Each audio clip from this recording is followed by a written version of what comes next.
p.m. Pipe Tobacco World Limited. Delicious. Not sure what they're doing back there. Sorry for the racket. Hope you guys can hear me okay over the whatever that is.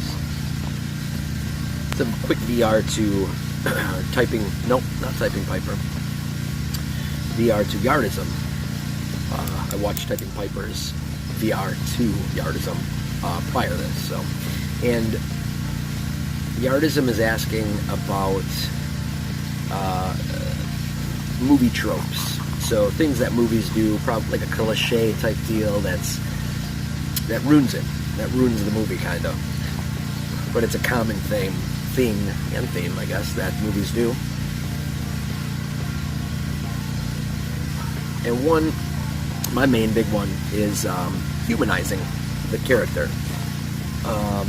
For instance, in Die Hard, one of my all-time favorite movies, they humanize John McClane because he's on the verge of divorce. He doesn't like flying. He's a flawed character. He drinks. Not a great dad, not a great husband, hence the divorce. And then throughout the movie, they actually show him in pain. They show him suffering when he has to go barefoot through the glass. That's a big one, where he's pulling the glass out of his feet and he's talking to the cop on the walkie-talkie or whatever. It really humanizes him. It makes him a human being, and you can really empathize with him.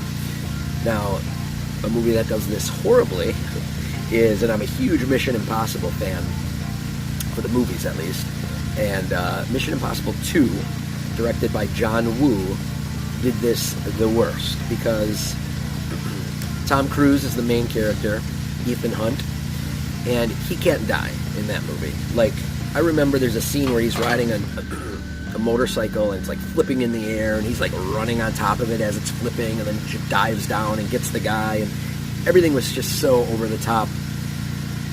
It didn't work. Now, here's the thing though, I feel as though in movies it can work over the top, tropes, cliches, things like that. For instance, look at John Wick. John Wick it's a comic.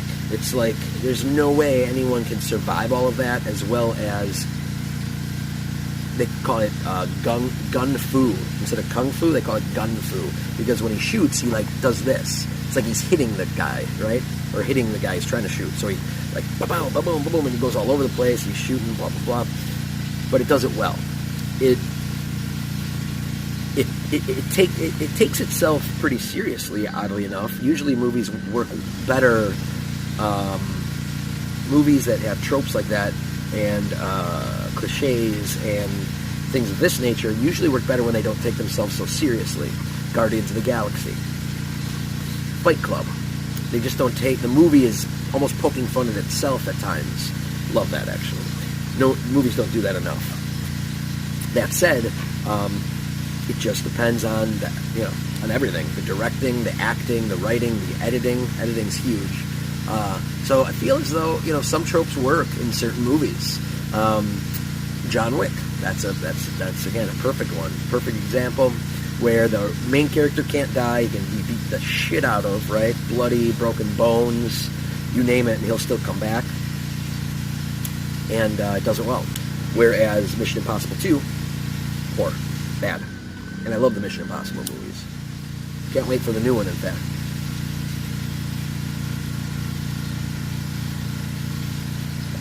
So yeah, that's my main deal with movie tropes. If it's done well, it works. If it's not, it doesn't. I mean, that's really as simple as it gets. The funny thing behind that is everyone, though, right? Again, the writing, the directing, the acting, the editors, producers even, it all comes together. It's a team effort. And sometimes it works, and a lot of times it does not work. You guys, I think they were talking about Face Off, actually, another John Woo movie, which is funny that we're talking about tropes, and John Woo comes up twice. I think directors that don't fall into those categories are Steven Spielberg, Who did Castaway? Whoever did Castaway, can't remember his name. He's a great director. But those are guys that kind of break the boundaries, if you will, and they kind of turn tropes on their heads at times, I believe. Again, Spielberg, Kubrick, of course.